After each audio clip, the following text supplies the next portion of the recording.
In the video that I made a couple of weeks ago now, where I detailed why Knights of the Old Republic 3 was cancelled because of LucasArts mismanagement, if you haven't seen the video, I'll put it in the top right, you should definitely go check it out. I said that I would create another video going into detail on what Obsidian's KOTOR 3 would have looked like.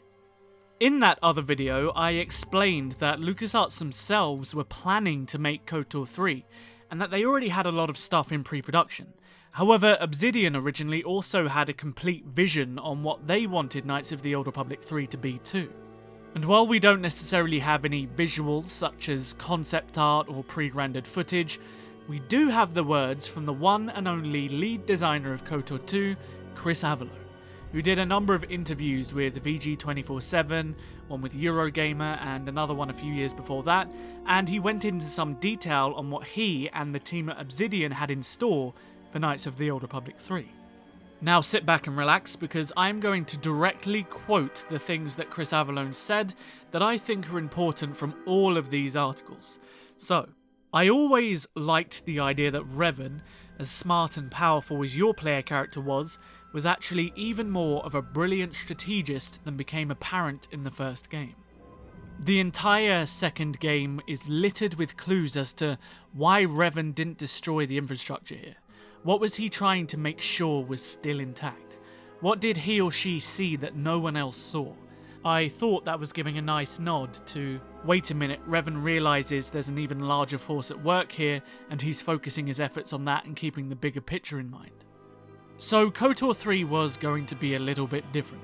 So basically, I think I've said this before, but the player would be following Revan's path into the unknown regions, and he goes very, very deep into the unknown regions and finds the outskirts of the real Sith Empire.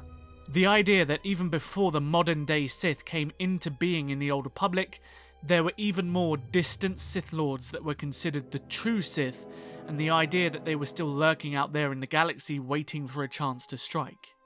And that's a pretty terrifying place. The intention was that it would be structured on a basic level like KOTOR 1 and KOTOR 2, but what would happen is that you'd have a collection of hubs, but every hub you went to had an additional circuit of hubs that you could choose which ones you optionally wanted to do to complete that hub, or you could do them all. But ultimately there was just a lot more game area in KOTOR 3 just because the Sith Empire was just so big.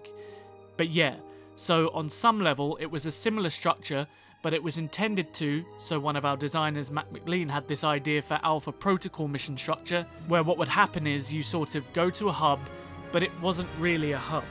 It was like a big mission you had to do as an espionage agent, but then there were like 6 surrounding missions, that central mission, and you didn't have to do any of them, but by doing some of those you would cause a reaction in the main target mission that could make your job worse or easier. Or you could try and do all of them, and he let each of them like cater to a speech skill or stealth mission or shoot 'em up mission, and that would cause different reactivity. And I always liked that because I felt like you were being given a larger objective, but you were getting a lot more freedom in how to accomplish it and how to set the stage, so it was easier for your character. And that's the kind of mission structure I would have liked to have bring to KOTOR 3, because I thought it was much more intelligent design. Another thing was, if you have these incredibly powerful Force users, and they have their whole hidden domain out there in the distant reaches of the galaxy, what would that Sith Empire really look like at the hands of these things? If you could shape entire planets or galaxies or nebulas and they all had these slave races at their disposal, how cool would that be to go into the heart of darkness and you're the lone Jedi and or new version of the Sith confronting these guys? What would that be like? I thought that would be pretty epic. Now Chris even goes on to say in one of these articles, which was originally a podcast, you definitely have T3M4 and HK47 with you, and at one point HK47 with his legs dismantled would ride around in your backpack like C3PO does with Chewbacca in Empire Strikes Back. So during one of these sequences in the game, you'd actually have HK47 firing behind you and being your cover support while you're carrying him around on your back and getting to a repair station.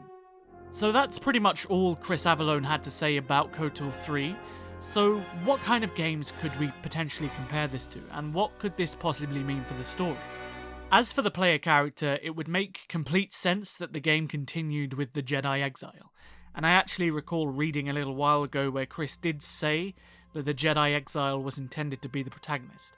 It would also continue the narrative threads from the cliffhanger of KOTOR 2, and although I think it would be a little bit difficult to explain why this character is now so weak in terms of starting from zero again in the game's mechanics and having to work your way back up to a certain level, I'm sure they could have got around that with a little thought.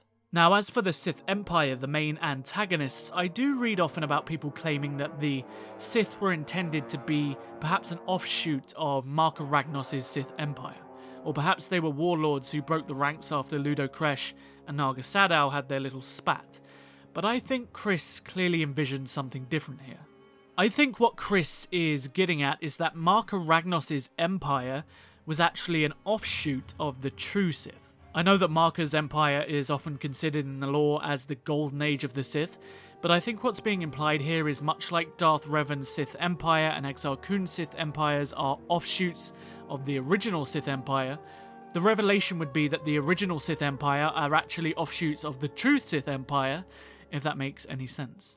So we would have gotten a completely brand new perspective on a brand new class of Sith. And I think that this would have made for extremely interesting storytelling because you could have moved this true Sith idea away from this sort of Emperor Vitiate idea that the Old Republic established, and you could have made something really, really interesting with the characters. It is a little bit disappointing that the Old Republic did just go with the traditional super powerful one Sith Emperor approach in SWTOR, because I think what KOTOR 2 is trying to establish and what KOTOR 3 would have showcased is a little bit different from what we've seen before. And I think the Old Republic's interpretation is just too basic. I don't think the Sith in the Old Republic represent that idea of unimaginable power. And hell, even if I'm completely wrong here and it was Marka Ragnos' Sith Empire or, the descendant of that, I think it would have been much more interesting than what we got in the MMO. Now, as for the gameplay, obviously we read through Chris's quotes, and I think the best way we could possibly experience what KOTOR 3 may have been from a general mission structure and design structure is to play Alpha Protocol. Now, I personally have never played the game, I just remember it suffering from a lot of bugs and having a pretty rough launch in traditional Obsidian fashion, but I do know that it's got quite the cult following now, again in traditional Obsidian fashion. Now, I'm obviously showing footage of Alpha Protocol as we speak, and while the visuals certainly don't do it any justice, I have heard many good things about how the story worked alongside these elements. So if you really want to know what KOTOR 3 may have been, I would jump over to some Alpha Protocol videos straight after this video and have a little look into that and try to imagine what that could possibly entail, blended with, let's say, elements of KOTOR 2 and lathered with a nice paint job of Star Wars. Now, the last thing that I want to touch on is the way the planets work.